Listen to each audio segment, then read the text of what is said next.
Hello guys, welcome to SK vlogs. இன்னைக்கு வீடியோவில் நம்ம எங்கே வந்திருக்கோம்னு பார்த்தோம்னா சைனீஸ் டெம்பிள் வந்திருக்கோம். அதுவும் எங்கே உள்ள சைனீஸ் டெம்பிள்னா கேஎல்ல உள்ள சைனீஸ் டெம்பிள்.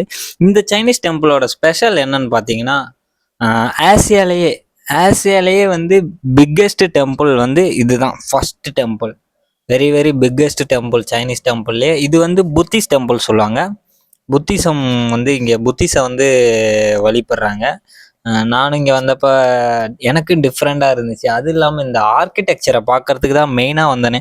ஒரு என்ஜினியராக ஒரு ஆர்கிடெக்சரை பற்றி நம்ம வாங்க ஃப்ரெண்ட்ஸ், உள்ள அப்படி என்னதான் இருக்கு, நாங்கள் எப்படியெல்லாம் இந்த சைனீஸ் வந்து ஆர்கிடெக்சர் பண்ணியிருக்காங்க, அது இல்லாமல் எப்படிலாம் இங்கே வழிபடுறாங்க, என்னென்ன ஃபார்மாலிட்டிஸ் இருக்குது, எல்லாத்தையும் பார்ப்போம். உண்மையாகவே வந்து எனக்கு அங்கே போனது ஒரு பீஸ்ஃபுல்லாக இருந்தது. அது இல்லாமல் நிறையா டிஃப்ரெண்ட்டாக ஆர்கிடெக்சர் பற்றி தெரிஞ்சுக்கிட்டேன். அப்புறம் அவங்களோட கல்ச்சர் பற்றி தெரிஞ்சுக்கிட்டேன், எப்படி வழிபடுறாங்கன்றதை பற்றி தெரிஞ்சுக்கிட்டேன். அதெல்லாம் அந்த கோயிலுக்கு போனீங்கன்னா நீங்களும் தெரிஞ்சுக்கலாம். அந்த சைனீஸ் கம்யூனிட்டியெல்லாம் எப்படிலாம் வந்து வழிபடுறாங்க, எப்படி அந்த ஃபங்க்ஷன்லாம் எப்படி நடக்குது, அதெல்லாம் வந்து அங்கே டீட்டெயிலாகவே ஃப்ரேம் பண்ணியிருப்பாங்க. அது இல்லாமல் ஆர்ட் பெயிண்டிங் இருக்கும். அது மாதிரி டிஃப்ரெண்ட் இதெல்லாம் பண்ணி வச்சுருந்தாங்க. போனால் பாருங்கள் ஃப்ரெண்ட்ஸ் கண்டிப்பாக. இப்போ நம்ம இருக்கிறது வந்து கிரவுண்டில் இருக்கோம், கிரவுண்ட் லெவலில். இப்போ அப்படியே போய் நம்ம படிக்கட்டு வழியாக ஏறி போனோம்னா அந்த ஆர்ட்லாம், அந்த வால் ஆர்ட்லாம் பார்த்துக்கிட்டே போகலாம். நல்லா இவங்க மெயினாக வந்து அந்த டிராகன் வச்சு தான் எல்லாமே. அந்த டெம்பிளே வந்து அந்த டிராகன் அங்கங்கே பறக்கிற மாதிரியும் பெயிண்டிங்கும் அந்த டிராகன் தான் இருந்தது. இதெல்லாம் வந்து மூவியில் பார்த்துருக்கேன்.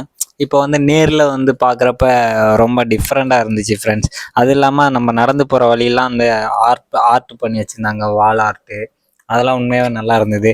அப்படியே பார்த்துக்கிட்டே போனோம்னா உள்ளே போயிட்டே இருக்கப்ப அந்த கோவிலுக்கு உண்டான வழி இருக்கும். இப்போ அந்த படிக்கட்டு வழியாக நம்ம வந்து கோவிலுக்கு போகலாம் ஃப்ரெண்ட்ஸ். இப்போ நம்ம படிக்கட்டை ஏறி கோவிலுக்கு போனோம்னா அங்கே வந்து என்ட்ரன்ஸ் எப்படி இருக்குது, அந்த என்னெல்லாம் வந்து அங்கே இருக்குது அப்படின்றத பார்க்கலாம். உள்ள என்ட்ரானோன்னு பயங்கரமா தோரணம் கட்டி, இது எனக்கு என்ன தோரணம்னு தெரில ஃப்ரெண்ட்ஸ், யாராவது தெரிஞ்சுக்கிங்கன்னா கமெண்ட் பண்ணுங்க. உண்மையாகவே வந்து அது பார்க்கறதுக்கு சூப்பராக இருக்கும். நைட் டைம் ஆகிட்டா அது ஃபுல்லாகவே லைட்டு போட்டு அப்படியே பிரைட்டாக இருக்கும், எல்லோ கலர் ரெட் கலர்லையும். இந்த லைட்டை பற்றி எனக்கு தெரியாது இது. ஆனால் வந்து நான் பார்த்த வரையிலுமே சைனீஸ் வீடு எல்லா வீட்லேயுமே இந்த ரவுண்ட் லைட்டு இருக்குது. நல்லா இருக்குது ஃப்ரெண்ட்ஸ் அதை பார்க்கறதுக்கு. சரி வாங்க உள்ள சாமி எப்படி இருக்குது அப்படின்னு போய் பார்ப்போம். நம்ம போனோன்னா நம்ம ஒரு மாதிரி டைரெக்டாக போயிட்டு நம்ம எப்படி சாமி கும்பிட்றோமோ அது மாதிரியே நானும் போய் வழிபட்டேன் அந்த சாமியை. இங்கே வந்து 3 ஊதுபத்தி கொடுத்தாங்க. அந்த 3 ஊதுபத்தியை வந்து வேண்டிக்கிட்டு என்ன நம்ம நினைக்கிறோமோ அதை வேண்டிக்கிட்டு அந்த 3 ஊதுபத்தியையும் அங்கே மெயின் என்ட்ரன்ஸில் ஏற்றி வச்சோம்னா நம்ம என்ன நினச்சி அது ஏற்றுனோமோ அதெல்லாம் நடக்கும்ன்றது இங்கே ஒரு ஐதீகமாக சொன்னாங்க. அது எப்படா எனக்கு தெரிஞ்சுது அப்படின்னு பார்த்தீங்கன்னா, அங்கே ஒரு தமிழ் செக்யூரிட்டி அங்கிள் இருந்தாங்க. அவங்க தான் சொன்னாங்க. நான் 1 தான் எடுத்தேன், அதை கொளுத்துறதுக்கு 1 எடுத்தேன். ஆனால் அந்த அங்கிள் சொன்னாங்க 3 ஏற்றணும்ப்பா, 3 ஏற்றிட்டு உனக்கு என்ன நீ நினச்சி ஏற்றுறியோ அதை ப்ரே பண்ணிவிட்டு அங்கே ஏற்றி வச்சுட்டு இங்கே சாமி கும்பிடு, உனக்கு நீ என்ன நினச்சியோ அது கண்டிப்பாக நடக்கும் அப்படின்னு சொன்னாங்க. ஓ அப்படியா அங்கிள் அப்படின்னு சொல்லிட்டு நானும் 3 வாங்கிட்டு போய் அதை ஏற்றி நானும் என் மனசில் என்னெல்லாம் நினச்சனோ அதெல்லாம் வேண்டிக்கிட்டு அந்த 3 ஊதுபத்தியும் கொளுத்தி வச்சுட்டு உள்ளே என்ட்ரானா நார்மலாக நம்ம ஒரு மாதிரி தான் புத்தர் இருந்தார். அப்படியே சாமி கும்பிட்டு சைடில் பார்த்தேன் எல்லாரும் ஏதோ ஸ்டிக்கு மாதிரி வச்சு விளையாண்டுக்கிட்டு இருந்தாங்க. என்னடா அது ஸ்டிக்கு மாதிரி இருக்கேன்னு சொல்லிட்டு நானும் அதை போய் பார்த்துட்டு சரி நம்மளும் பார்ப்போம் அப்படின்னு பார்த்தப்ப அவங்க என்ன சொன்னாங்கன்னா, அதில் வந்து ஒரு 50-60 ஸ்டிக் இருக்கும். எப்படி பார்த்தாலும் ஒரு ஆமாம் ஒரு 100 கணக்கில் இருக்கும் ஸ்டிக்கு. அந்த ஸ்டிக்கை வந்து அப்படியே ஷேக் பண்ணுறாங்க. ஷேக் பண்ணி அது மிக்ஸ் ஆகுது, அந்த ஸ்டிக்கு மிக்ஸ் ஆகுது. அதுலேருந்து ஒரு ஸ்டிக்கை நம்ம எடுத்தோம்னா அந்த ஸ்டிக்கில் வந்து ஒரு நம்பர் இருக்குது. அந்த நம்பர் வந்து நம்ம கீழே வந்து பாக்ஸாக இருக்கும். அதில் நம்ம நம்பருக்கு என்ன நம்பரோ அதை ஓப்பன் பண்ணோம்னா அதுலேருந்து ஒரு சீட் எடுத்தோம்னா அதில் நமக்கு ஃப்யூச்சர் எப்படி இருக்கும் அப்படின்றது அதில் இருக்கணும் ஒரு ஐதீகம் ஃப்ரெண்ட். அதை வந்து எனக்கு என்ன வந்துச்சுன்னா அதை பாருங்களேன் எனக்கு எப்படி வந்திருக்குன்றத. எனக்கு சிரிப்பாக இருந்தது அது வந்தது. அது கொஞ்சம் ஏற்றுக்கிற மாதிரி இருந்துச்சு, நிறையா ஏற்றுக்காத மாதிரி இருந்தது. ஏதோ அது ஜாலியாக இருந்தது ஃப்ரெண்ட்ஸ். நாங்களாம் அதை போட்டு ஊட்டி விளையாண்டு ஒன்று எடுத்து விளையாண்டுக்கிட்டு இருந்தோம். அதை பார்க்குறப்ப எனக்கு உண்மையாகவே நம்ம ஒரு ஜோசியம் மாதிரியே தான் இருக்குது. கைரேகையில பார்க்கறது அது மாதிரி. அதுக்கு பதிலாக இது ஒரு ஸ்டிக்ல அவங்களும் அதை பின்பற்றுறாங்க.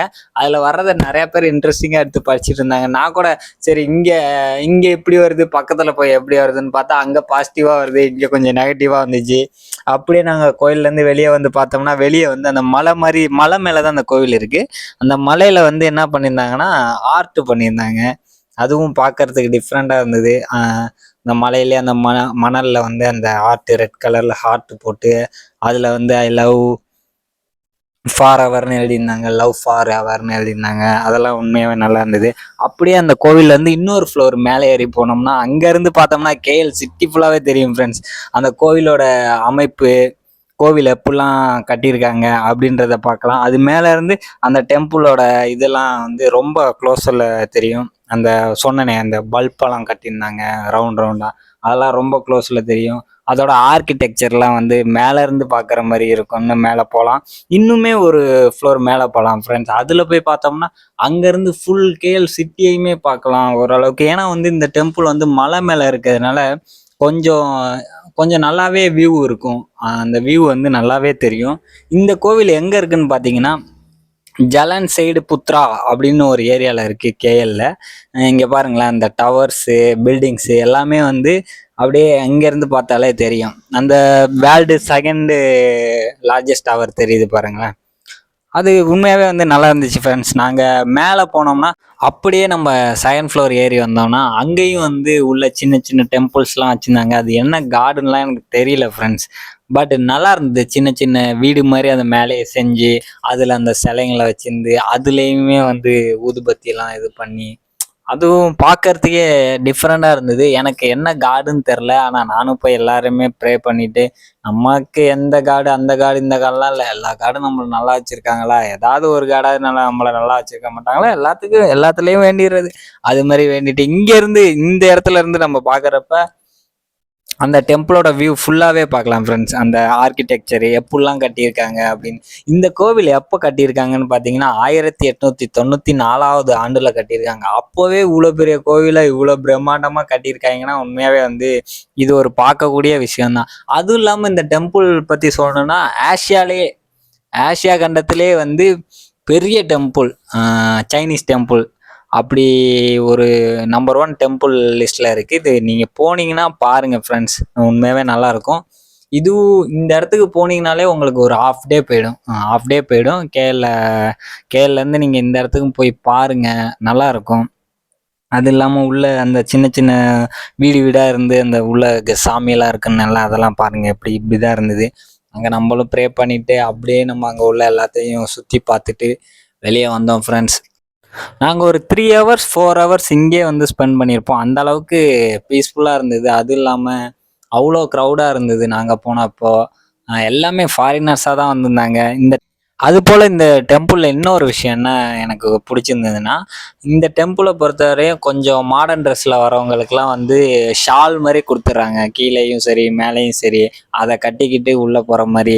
அது பார்க்கறதுக்கு டிஃப்ரெண்ட்டாக இருந்துச்சு. உண்மையாகவே வந்து சைனீஸில் வந்து அந்த மாடர்ன் ட்ரெஸ்ஸை அலோவ் பண்ணாமல் இந்த மாதிரி டெம்பிளுக்கு வரப்போ நீங்கள் இப்படி இதுதான் போகணும் அப்படின்னு சொல்லி அவங்களுக்கு அதை கொடுத்து அவங்க மாடர்ன் ட்ரெஸ்ஸில் வந்தவங்களாம் அதை வியர் பண்ணிக்கிட்டு அதுக்கப்புறம் மேலே வந்து சாமி கும்பிட்டாங்க.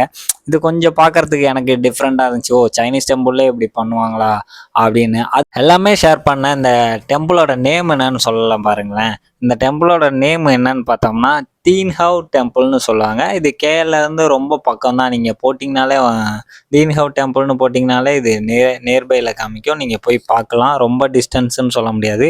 மேலே எல்லாத்தையும் பார்த்துட்டு அப்படியே எக்ஸிட் ஆகி வெளியே வந்தோம்னா கிரவுண்ட் ஃப்ளோர் வழியாக போயிட்டு வெளியே வர மாதிரி இருக்கும். கிரவுண்ட் லெவல்னு ஒரு லெவல் இருக்குது. அது உள்ளே போயிட்டு நம்ம வெளியே வர மாதிரி இருக்குது. அங்கே வந்து பெரிய டைனிங் ஹால் இருக்குது, அங்கே சாப்பிடுவாங்கன்னு நினைக்கிறேன். நாங்கள் போனப்போ அந்த லஞ்சோ ஏதோ ப்ரொவைட் பண்ணல, ஆனால் பெரிய டைனிங் ஹால் ஃப்ரெண்ட்ஸ். அதுலேருந்து வெளியே வந்தோம்னா அந்த சைனீஸ் டெம்பிளில் விற்கிற அந்த அலங்கார பொருட்கள், இந்த கையில் கட்டுறது, ஸ்வீட்ஸு அதெல்லாம் இருந்தது. அதெல்லாம் வேணுன்றவங்க ட்ரை பண்ணி பாருங்கள் friends. Okay friends, tata bye bye. மறக்காமல் சப்ஸ்கிரைப் பண்ணுங்கள், கொஞ்சம் சப்போர்ட் பண்ணுங்கள். நெக்ஸ்ட் வீடியோவில் பார்ப்போம். Bye bye. மகிழ்ச்சி.